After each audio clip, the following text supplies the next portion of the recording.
So I'd like to compare two communities that I follow, Super Smash Bros. Melee and Tetris. Melee is a fast-paced technical competitive 1v1 fighting game, and modern Tetris is a fast-paced technical competitive 1v1 puzzle game. However, just because they use the same adjectives to describe the two games doesn't mean that they're the same. First, let's talk about what's made Melee stay fresh after so many years. Melee has a diverse amount of characters, 6 unique tournament stages, an incredible amount of tech, cool combos, different play styles for each character, and interesting personalities. Modern Tetris, on the other hand, doesn't have these crazy variations that people play, besides maybe Pentamino, combos that are very different and are mostly not unique at this point, and personalities are hard to know since most top players don't stream or have high production documentaries made about them. The stages could be compared to different websites that you can play on, and there is some new tech that can be discovered, but it's rare to actually see anything done in a competitive tournament. There is also variation to playstyles, from Wumbo's center 4-wide to QMK's combo downstacking, to Firestorm's PCs and T-spin setups. Still, it would be hard to tell many top players apart if you couldn't see their names. So what does this mean for modern Tetris? Well, I think the game becomes repetitive rather quickly. What you've seen last tournament is going to be the same as this one. Upsets are rarely going to happen, and so each game feels the same as the last one. It's hard to tell what's going on for new players in modern Tetris. While Melee might have a slight problem with this, it's still fairly easy to see the general idea of what is happening to a new player.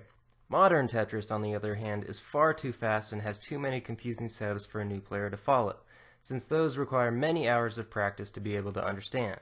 This means it's difficult for the game to reach a general audience outside of the hardcore players. So far, I've been specifically mentioning modern Tetris, but what about the classic Tetris World Championships?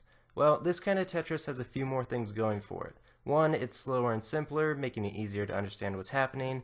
2, it's sponsored by the Tetris company and has a prize pool, which leads to 3, having an IRL event, building more hype and actually getting to see the players and environment. Currently, modern Tetris has none of those things. Small tournaments for Puyo Puyo Tetris have happened in real life, which also is a slower version of Tetris because of line clear delay, but it still lacks a large prize pool that could potentially drive the best players in the world to compete in one spot. But what classic Tetris has done really well is build a viewership audience on YouTube. This is what many Twitch streamers are trying to do these days, build an audience on another platform and get them to transfer over to Twitch, because getting recognized on Twitch is difficult because finding small streamers is nearly impossible.